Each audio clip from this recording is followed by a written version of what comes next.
Oh, it's so wonderful to see you again. Come in and unwind. Welcome back to the Celestial Café, a podcast for the magical mind. So come, take a seat. Would you like something sweet? A star drop potion for the soul? Maybe an enchanted eclair as a treat? I just baked a batch of warm cookies with a dash of moonlight. I wonder what will happen if you take a little bite. Here is your bewitching beverage. Let each sip melt your worries away. It's time to open your mind. I wonder what magic awaits us today. Hi everyone, and welcome to the second to last episode of Celestial Café. How are you all, my fellow co-hosts? Oh man, I'm hanging in there, you know. We're a little loopy as a collective. I'm feeling very different than I was last week and the week before. A lot has changed. A lot of time has passed. We've grown and expanded and seen a lot of new things. You've seen a lot of different clothes sliding off my face. Something cool is happening today, though. Not only is there an episode today on Celestial Café, there's also another new episode on my podcast, the Lazy Phasey Oddcast, which, by the way, I have seen all of the love I've been receiving. I've been, thank you so much. I really appreciate it. It's so good. I mean, I can't stop watching or listening to your podcast. I'm so enlightened since hearing this first episode. It's been a true game changer for me. Yeah, it was crazy when that Changed really my dangerous thing happened in the middle of it, and I had to run for my life. But and you really pulled it. I was worried, but you pulled it out in the end. You definitely jumped the hurdle, and only a few feathers were scathed in the process. I pulled something out, so. that's for sure.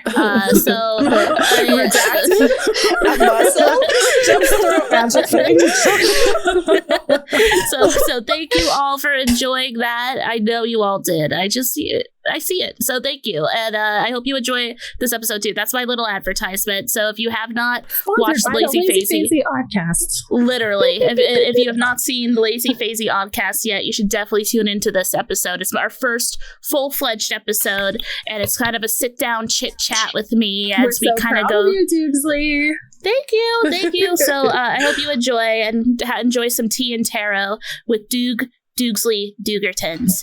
That's all. Now back to Panthera with her episode on stones and bones. What does that mean? What do you got going for us? So I guess I'm gonna follow kind of the pattern, and first we're gonna start off with some Q&A questions that were submitted by our lovely participants in the Discord and on the email. So let me just open up my thing.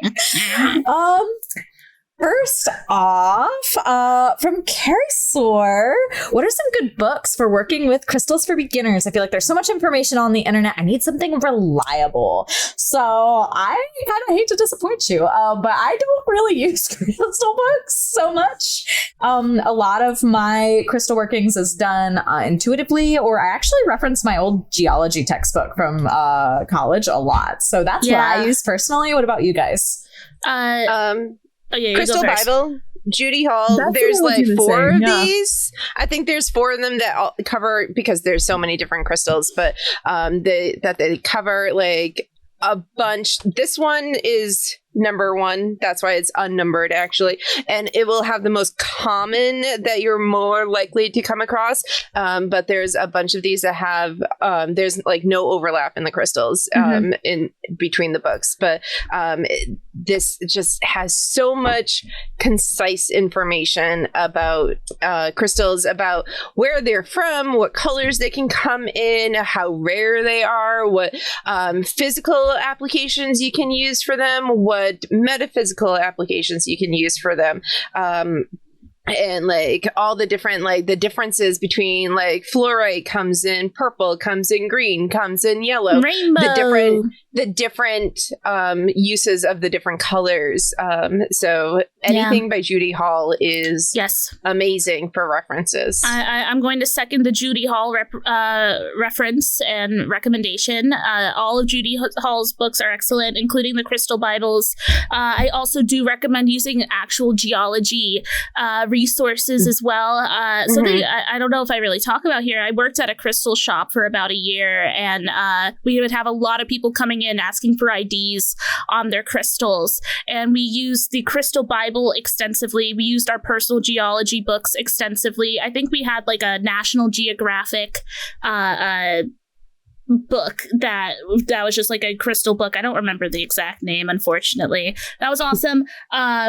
We were kind of talking about this before the episode. I was reminded of a book, Crystal Basics by Nicholas Pearson, was one that we used in the shop a lot. And the last one I want to recommend is this one right here. It is super thick if you have video on. This is a nice Thickums book. It's called Love is in the Earth, a Kaleidoscope of Crystals by Melody. That's it. That's her whole name is Melody. I have looked up that book. I think it's out of print and really expensive to get these days. So. I found out. I didn't realize. Yeah. Take what's in this book kind of lightly. It gives some pretty unhinged claims with what the crystals are capable of. I can't lie. But it also has really interesting things like astrological what's the word? Correspondences. Thank you. Correspondences and like numerical correspondences, like on those like vibrational levels. But it's an awesome resource. I use it all the time, and it has. I've been shocked by how many times I've been able to open the book and the crystal I want is actually in there. It has some really obscure crystals in there. So those are my crystal resources that I use pretty regularly. And yeah, the Crystal Bibles, all 4 of them are phenomenal and you should be in your library. Honestly, like, cannot overstate just actual geology books. It's the best. Like the crystal, like metaphysical crystal based books are great, but geology, like I don't even think of it anymore because I studied, like, I had a rock collection starting when I was 5. So I've been studying like the geology side of these like my whole life pretty much. But when I first got into crystals, it was at the Boston Museum of Science. Like, that's where I got my crystals, from the gift shop there. And that's how I found out about like a lot of the attributes and where they came from, how they were formed, and knowing like how they were formed is so good for knowing that's how to work with them. Yeah, absolutely. Yeah. So that was our Q&A. Our next one is from Miss Lissa from Discord. And the question was, what's your spirit animal or just favorite animal, whatever floats your boat? And I do want to mention first, I don't like to use the term spirit animal. That is a term specifically for Native American indigenous practices. So I prefer to use... Which none of us are. Yes. For the record. Obviously. So I tend to prefer, but I do have guides. And some of those guides are animals. But I don't use the term spirit animal for those guides, if that makes sense. So, but for my animal guides, the animals that I predominantly work with in my practice, I do work with a lot of bones. So this is a juvenile red fox skull. I do get all my bones secondhand, which is very important to me. Definitely be careful with sourcing, especially if you're interested in ethical consumption of animal parts. For sure. And then this is my new baby, my new friend, who is a black bear. Wow, that's so cool. So, which is so cool. It's huge. Holding this up next to Buck that actually, it makes me scared because cool. Like I'm thinking about hiking and like I've been reading a lot about like how to deal with black bears, and I'm just like, that thing's head was bigger than yours, and what's with Buck, my dog? I know, but like there's just something about a motherfucking bear. I don't know. Yeah. Scary. So these are two animal spirits that I'm working very heavily with right now. I guess my first animal guide that I ever discovered was actually I first encountered them in meditation. They're the only animal spirit I've ever like encountered in meditation, which is interesting for me because I'm a very like animal based person, I feel like. So it felt especially important to me that this has been like the only one, but it was a jaguar, which I thought was also like interesting because I mean my name's Panthera, so if you guys don't know, that is the genus of big cat species. Jaguars are Panthera onca, I believe, off the top of my head, so I think that's correct. But jaguars aren't my favorite big cat by far, so them kind of like just coming into my mind in that moment felt very purposeful. Like, because tigers are my favorite usually, followed by like lions. You know, the ones you typically think of when you think of like big cats. I feel like jaguar is a little like lesser. There's less attention on jaguars typically. So that was very interesting to me. I have an answer to this though too. Like okay. I went to an indigenous shaman a few years ago. And it was very interesting. I went with my mom. My mom had like a whole ass experience there too. Mine was a little more tame than hers. But something that came through really strong was animal connection with me. And the animal that was most resonant with my energy. And I remember her saying, she's like, I've never seen this animal come up for anyone. And it was the beluga whale. And I was like, I can see that. I can see me having kind of beluga whale energy, right? Baby beluga. I had to do that play in like first grade. Wait, what? Me neither. Baby beluga in the deep blue sea. Swim so happy, swim so free. Whoa, that's so me. Above in the sea below. It totally gives me Dukesley energy. Whoa. Yeah.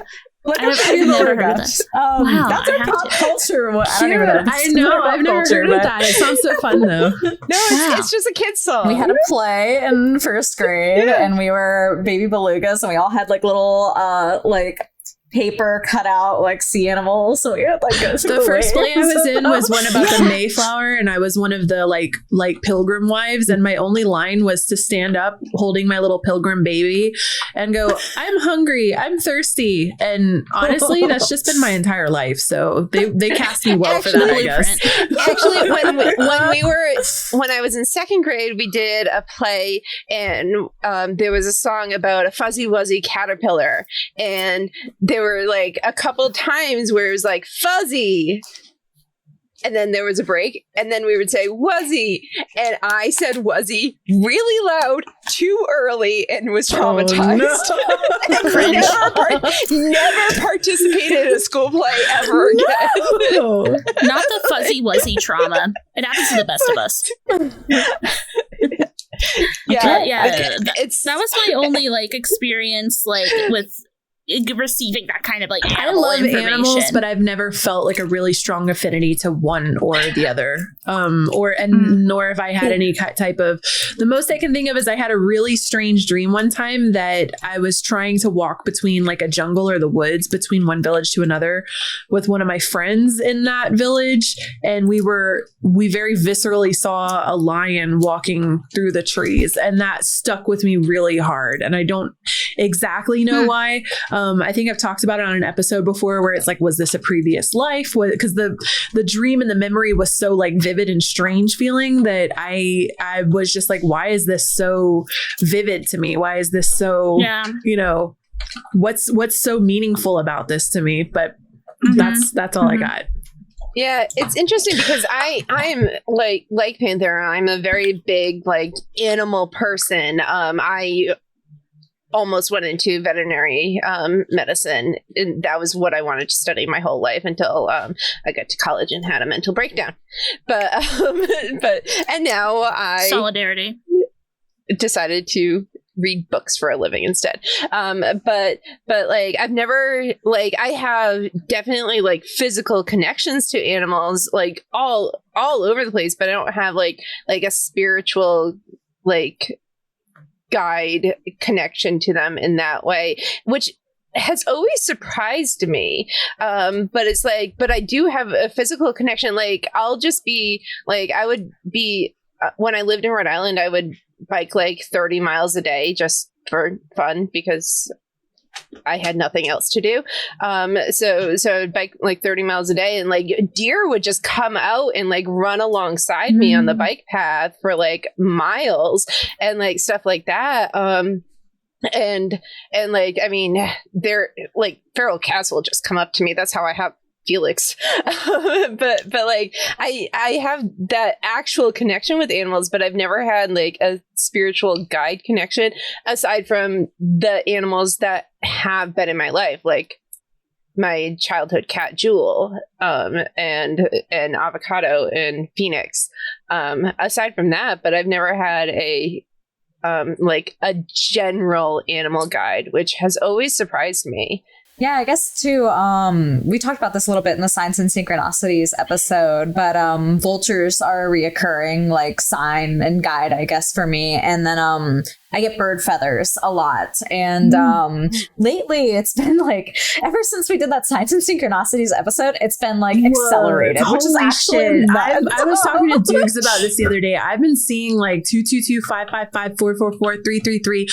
Every time I look at the clock, I have 313, 382, 316, like everywhere constantly, to the point where I like if I look at the clock and like, of course now it's 11:17, but if I look at the clock and it's not something, and then it's like, I don't know, am I like looking at the clock 50 times a day and I'm only like remembering the ones that, you know, confirmation bias, in other words, but it's been kind of uncanny. Like, mine isn't the same as like looking at a clock, at least. So I feel like yours is much more number based than mine, as we discussed in that episode. Definitely check it out. But we talked a lot about me finding feathers, and lately that has been like, so one of the things that you were like, well, can't you just like find a feather if you look for it? Psych yourself out for it. So I one-upped myself and I was like, okay, I'm not going to find just one feather is not enough anymore. It has to be a very unique feather, or it has to be like multiples. And I started finding pairs of feathers like immediately the next day. And then yellow feathers. I found a pair of yellow feathers, which I never get yellow feathers. Random, we only very rarely get yellow birds up here. We've got like one type of like finch that's up here, and it's only during the summertime. And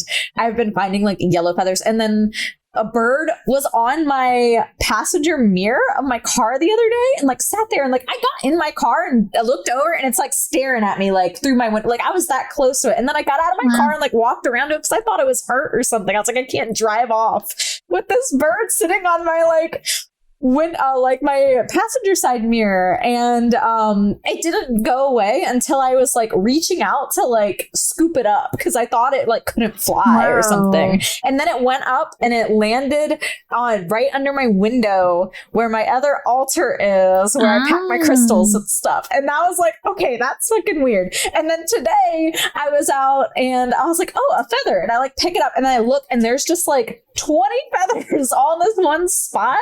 And like they were all like, normally finding a lot of feathers in one spot is like, okay, maybe something got attacked here or something, but I couldn't find any evidence. Like there wasn't any down feathers, because usually they'll tear the chunks off, or like the feathers will be messy, or blood, of course, like nothing, like just a bunch of it's weird that you say that, because I've definitely been noticing like an acceleration of like synchronicity feelings, and then on top of that, like there's been the immediate pivot for me to this like travel and this like exploration, and so it's very interesting. I don't know, we unlocked something with that episode, I guess. I think it was just like being more aware. Sometimes I think that once you start paying more attention, the universe is like, yes, here, take it all. Like you're doing good. Like that's at least every time I feel like I kind of center and ground myself, I feel like I get more and more signs that like, yes, this is the right path. Keep going. But yeah, so that's, I guess, like birds, I guess, are another like big guide for me, which is interesting because I've never really been super drawn to birds until I took my ornithology class in college, and that really got me like paying attention to like the diversity of species just in like my backyard. And I think that's very cool, these like messengers of the air that travel the world and like come and choose your backyard to like rest in and lay. I've been finding eggs too, like eggs like fucking crazy, which is like I feel like it's hard to find like good quality, like not super broken eggs. Robin eggs, which robins have been like a reoccurring specific bird for me for a long time now. And robin's eggs in particular it's like that's like a crayon color, you know, like robin's egg blue. That bright like, that's blue, like yeah, that's like a very specific egg motif. Isn't it like super late in the season for robin's eggs? Yeah, I thought so. But I don't know. They're born in like early spring, right? Bright blue little baby eggs, little teeny eggs. I don't know. Wow. It's weird. Cool. It's very strange. But so, okay, I guess moving forward to kind of my content, what I'm going to be creating here soon. I'm feeling really excited and inspired to redo kind of move forward with my YouTube channel and continue with my blog. I really like some of the more recent content I've been doing on my blog where it's like the history deep dives and kind of a little more than just like a how-to. I love the how-to stuff and the educational content, but I've been really enjoying just like diving into some of this research and learning more. And I think I'm going to continue a lot of those themes as we move forward, kind of like we did that history of cats and witches episode and my corresponding blog posts and things like that. So definitely going to be seeing a more focus on that style of content, especially on my blog. I want to be sharing more about like crystals, how they work, how I use them, how to use individual crystals for your practice and like specific crystals to use for different workings or correspondences. So like, you know, the best crystals for love or the best crystals for, I do a lot of money magic. So that'll probably be a big focus as well. And I also want to do a lot more about working with animals. I feel like these are the things that I'm like so passionate about, and I don't really have anything about it on my my channels and my content. So that's very true. I want to fuse a little more of this into what I'm creating and teaching. And so working with animals in your practice, using bones and the similarities kind of between like bones and crystals and rocks, and then the differences too, and kind of how you can work with these different things in tandem with each other or separately, connecting with animal spirits and using animal archetypes in your workings as well. I'd love to, like, one of the ideas that I've always had, and I'm getting back into art again, so maybe this will happen sooner rather than later, but I really want to make an animal correspondence coloring book where it's got like the animal and each one's like a little blog page and stuff, so you can like color it, but it's like a little book of shadows page for that animal with all the information. I'm working on coloring book pages. We can work. we can have our coloring book drawing little co-work session. Absolutely. So it's always been something that I've wanted to do. And then also I want to show you guys kind of how I use work with my pets and wild animals too in my actual practice. So I was actually going to ask if you like do magic with like Buck. You know, absolutely. So it's more of like doing things for my animals. I don't really like utilize my animals in my practice. I more of gift them things in my practice. Too. So like spells for protection, of course, for mine. And I actually have there's some spells that I've had written for a long time that I need to do, but add to my blog. But I've got spells for like healing hips and joints for senior animals, for animals that are more prone to those issues. And a lot of them are based in actual animal nutrition, which is something I'm very, very passionate about. And you know, that used to be my job, was basically doing nutrition recommendations for people for their animals and kind of like infusing that with my magical practice, calming spells with your animals. I have one spell that I'm working on that's an animal communication spell. So it is something that you can make for you and your animal, and you both like eat this little treat, and then it's supposed to help enhance the communication between you and your animal. So like, you're like, I don't know what's going on with you right now. Like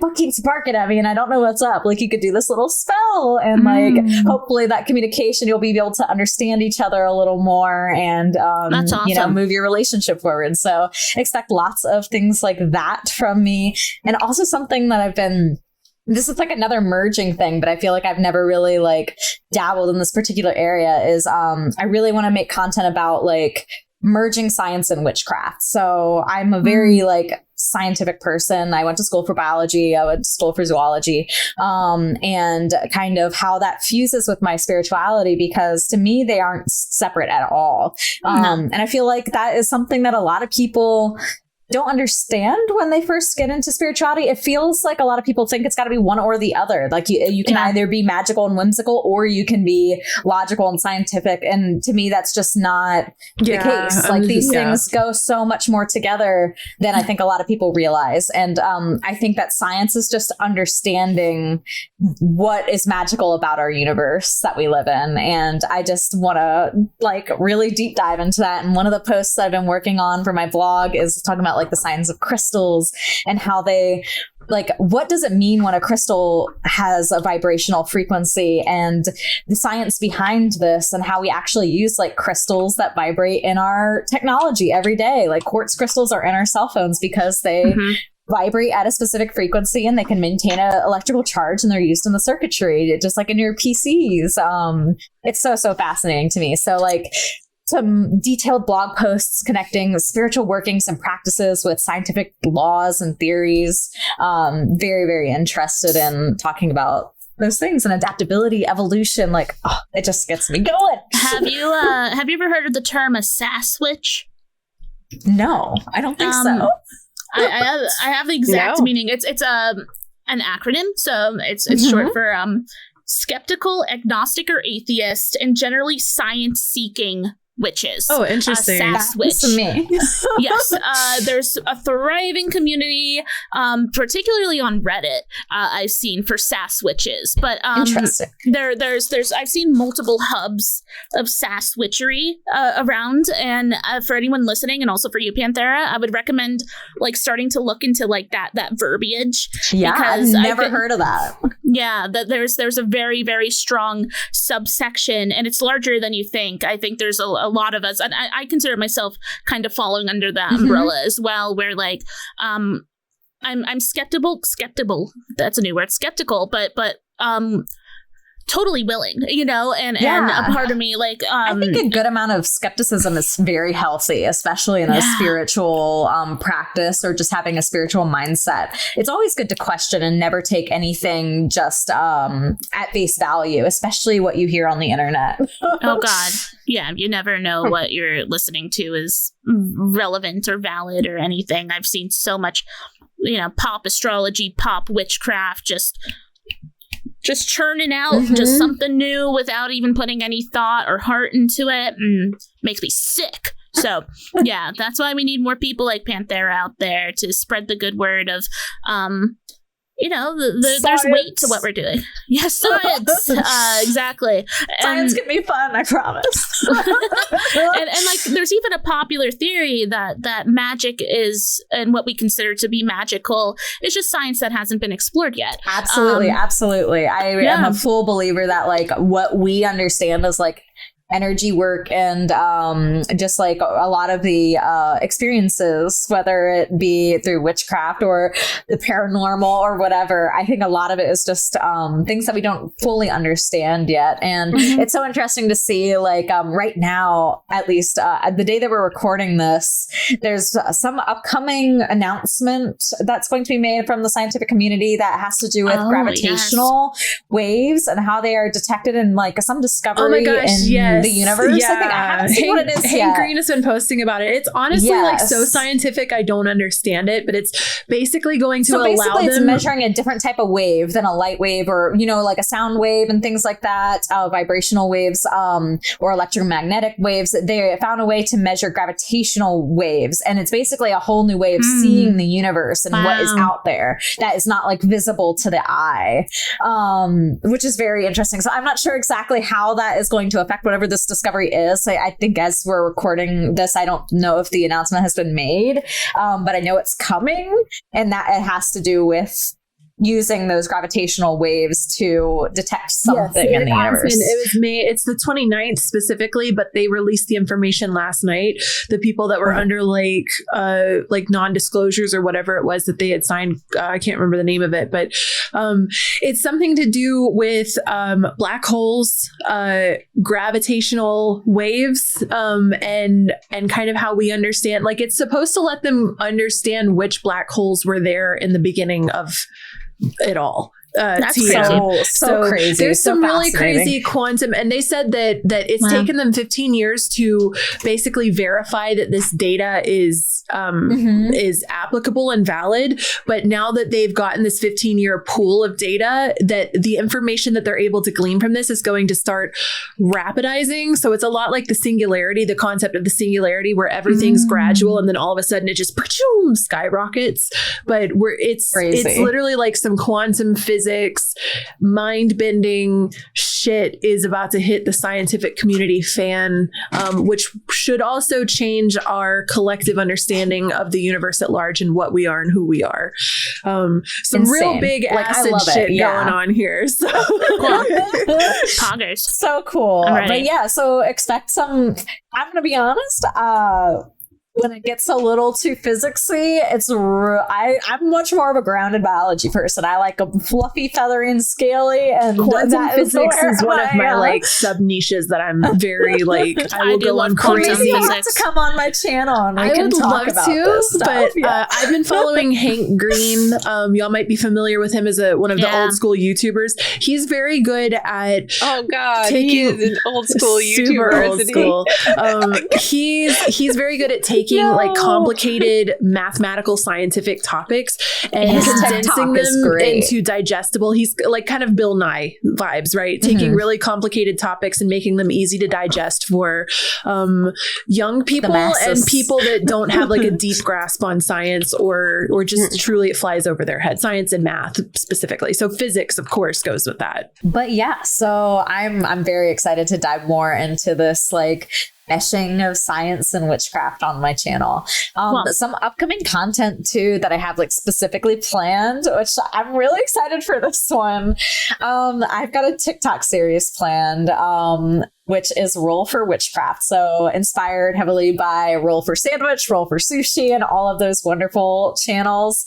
It's a TikTok series where I'm going to be using my D&D dice to create a spell for us. And we'll be kind of like, I think it's going to be so fun and creative to give me some inspiration for like how to throw together like a spell and show you guys how I might like go through my process of problem solving for specific things. So I'm really excited for that one. Definitely expect more shop updates. Could you give us an example of what like one of those videos might look like? I have. So let me open up my notes. It has all of the rolls. So first I would roll for a spell container or a base, which might be like, it's 1 through 10. Is that a D10? That would be a D10. It's like a bottle, a bag, a candle. It might be like a food item or like a bowl, a box of powdered oil, etc. So that's like what the spell will be. I just rolled a 2. So that would be a spell bag. We're going to do a spell bag. Now give me 2 D20 rolls. I got a D20 right here. I got you got it? Well, I got 6 twice, so one of them is 6. Okay, one of them is 6. A 4. So we're going to do a spell for attraction and abundance. So that's cool. So we'll be attracting in abundance. So I think that's great. We're attracting all that patchouli oil I spilled. So we're making a spell bag now for attracting in abundance. And then our spell components, both of you roll a D20 again. So 2 more D20s. I got a 4. This is what I have so far. I might continue to add to this. So we're going to be using herbs or plants and then also water magic to create this spell. So probably how I would do this is literally using my seashell water dice. I have a bunch of stored bottles of water from different moon phases and things like that. So how I'd probably start with this is choosing one of those and anointing my spell bag with it. I might also take this spell bag to a water source or something and perform my spell there to get like the flow. So like flowing water flowing in, attracting that abundance. So kind of working with those energies. Herbs and plants will probably stick with things that are abundance focused. So using a lot of like, I love cinnamon for abundance. Basil's a good one. Oregano. And I love a little bit of chamomile in there. Yep. So that would be a great one. So, and then, so that's pretty much like you have a spell bag there already. I'd probably think a little harder on like the water magic. That one throws me off a little bit, but I think at least anointing the bag with the water. Because you said like herbs and plants is like, okay, go with me on this. So you get like a biodegradable bag and you put dirt in it and you put seeds in it and then you plant it and water it with like anointed water. Yeah, like that would work too. If I used a bag that would be deep degrade too. What I could also do is after performing this spell, I could bury this bag like under my front door if I wanted to attract abundance into my home. Yeah. Or if you worked somewhere, you could bury it under by the front door to your job or your workplace. Cool. So yeah, that would be kind of like just a quick idea of what you can expect there. I'm very excited. I think it's going to be really fun. This is a really cute idea. Inspiring. It's like cool improv, and it's also like writing inspiration too, like and creative I get to roll inspiration. my tiger's eye dice, which makes me very happy. And then you also get to show people how easy and fun it is to create a spell that is Exactly. multidimensional. And like some of the things on there are like using dirt. Like there's some really like unique spell components and things like that are on there that I think will help like expand creativity a little bit when it comes to coming up with a spell for yourself. And you can inspire a whole new group of dice goblins. Who doesn't like a good gemstone dice, honestly? I have fluorite dice, and they are beautiful, but also fragile. But they're also Animal Crossing. So that's awesome. They've got like little bell bags and butterflies and a balloon. Wow, that's so and cute. stuff. So, What the heck? I love that. So some other content that I definitely am going to be creating here soon is more on Sabbats and Lunasa specifically coming up. So I love talking about the Sabbats, and I really want to continue my series that I've already got going on, my Sabbat celebrations. And then also I want to start making, I already have the monthly full moon blogs, but I'm going to be transforming that into video content. So making it a little more consumable for you guys who don't want to sit and read a big blog post. It'll be a little more relaxed and just like talking and chatting about the monthly full moons and how you might utilize them in your practice, and also like how to take the full moon and tweak it to be part of your personal like magical year kind of a thing. So yeah, I'm very excited there. Definitely lots of shop updates, packing orders, unboxings, maybe more live sales on Instagram. I really had a fun time doing that. And once I get my recording set up a little more in place for that, I'm hoping to do a lot more, which also, if you guys are interested, I do have my Etsy crystal shop, which is etsy.com/shop/feralwoodwares. Do you want to see my oils and spell bags and money bowls and things like that are going to be on there. There's a whole slew of crystals and things now, but I'm very, very excited.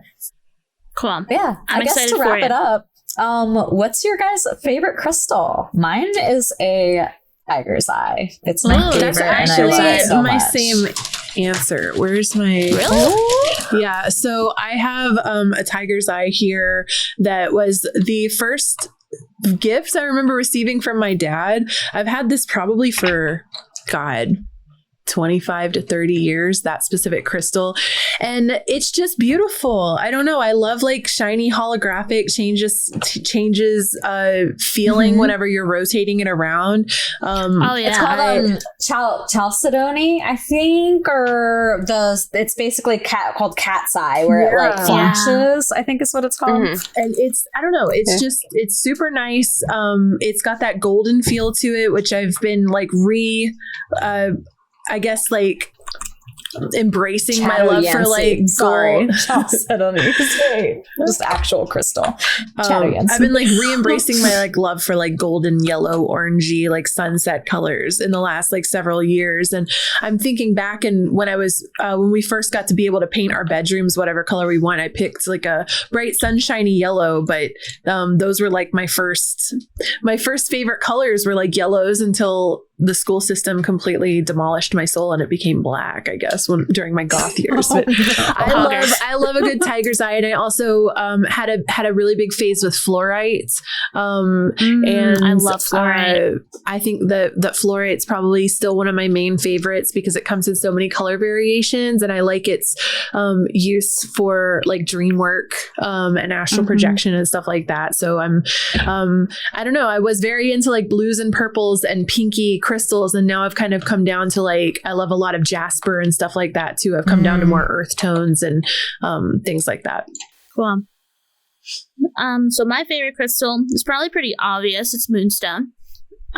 This one's actually from Panthera's shop. If you have your video on, little rainbow moonstone. Rainbow Moonstone. I personally can't go wrong with this. This is my favorite crystal. It has been for a long time, since before I even started working with the moon. I was drawn to Moonstone and its magic, and I adore it. I also have some raw Moonstone right in front of me. This is my first raw piece, just straight for the ground, and I love it. Shout outs also to rose quartz, to selenite, to blue calcite.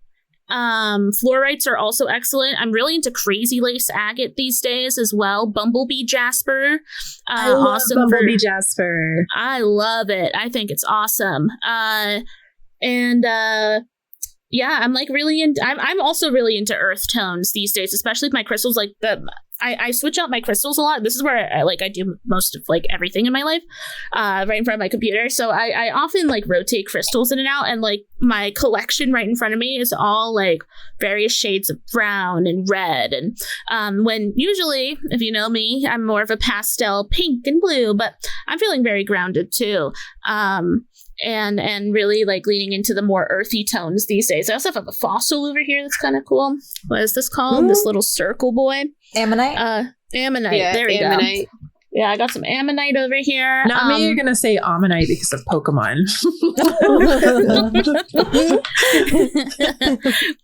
on a different day, I would have. But and also clear quartz, classic. I'm always down for some clear quartz. I love crystals. And I think one of our regrets with Celestial Cafe is not doing a crystal episode. Yeah. This is our mini crystal episode. There's so right much now to cover in general. But. Yeah. There would opportunity for the Lazy Feezy Oddcast. True. You already scheduled. Don't worry. It's happening sooner rather than later. My favorites, I absolutely love fluorite, rainbow fluorite specifically, but fluorite in general. I have a lot of fluorite. I have actually a fluorite lamp on my altar. And it's just like, it's beautiful. And I love that all the different colors have different properties. So especially for rainbow fluorite, you can use it for all these different uses all at once, which is great. Because I mean, nobody only has one major thing going on in their life at a time, right? If you do, let me know your secrets, because I don't. I also love obsidian. Obsidian has been like one of my favorites since I was young. And I can absolutely blame Tamara Pierce for this, my favorite author. Like a glass ball of obsidian is like a thing in one of her books, and I latched onto it. I was like, that sounds cool. And I have just loved it since. Cool. I just love like how it's formed. I love like how, like, I just love how it feels. It's super, super protective. And maybe that's why everyone says I have too many shields. Maybe it's the obsidian. I don't know. But one of the other ones, I can't find it. It's usually on my desk, but I just cleaned my desk, and of course now I have misplaced it. I usually have a tower of sunstone, which is only a crystal I came across, well, a couple years ago now, when I started pulling the Sun Tarot card all the time. And I was like, the sun keeps popping up, and someone was like, maybe you should get some sunstone and carry that around with you, or putting it on your desk or anything. So I usually have a tower that sits on my desk, and I also have a sunstone bracelet that I wear all the time, just to bring that happiness into me. So the person who suggested that sounds really beautiful and talented and smart. Was it you? Maybe. Honestly, I thought it was, but I wasn't sure. So that sounds like a really good idea. Yeah. So I wear it on my left wrist to bring in the receiving hand. Nice. And and it's just like one of those thinks that's just nice to always have that little extra bit of sunshine, because I can use it. So pretty much. So yeah, I didn't know about sunstone until some mysterious person who apparently knows their crystals mentioned it, but I really enjoy it. I'd like to meet them and watch their podcast personally. That's just me. Don't we all?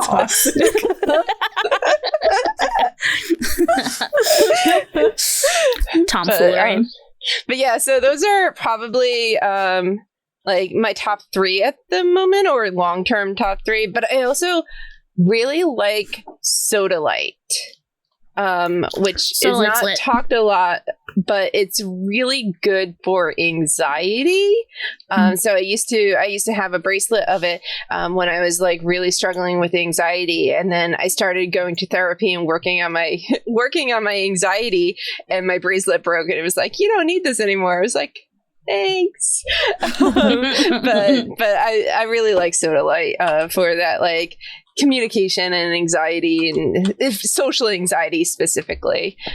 So yeah, Sodalite towers are actually one of the things that are going up in my shop here soon. Or they might already be there. I'll have to double check, but check on the podcast release. They should be there. Wink, wink, nudge, nudge. Well, maybe you can buy one. Yeah, listening totally to my should. podcast They all need good homes to go to. Yeah, they're looking for homes.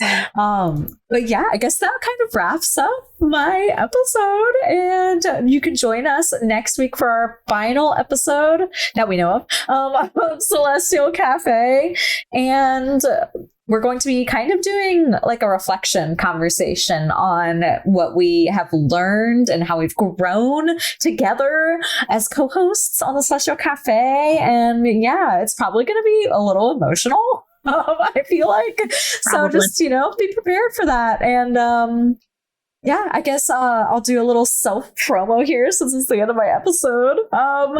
You can find me everywhere at Panthera, the Farrowwood Witch, or at Farrowwood Farm. And my Etsy shop, once again, is etsy.com/shop/Farrowwoodwares. I will be working at the Great Lakes Medieval Fair also this upcoming summer. Sporadically, it sounds like I might be working every weekend, but like mid-shifts only. So come check me out. Come join us and have fun. And yeah. So we will see y'all next week for the final episode of Celestial Café. Thank you all for joining us. I hope you all enjoyed our individual episodes, and we'll see you next time. Bye. Goodbye. Bye-bye.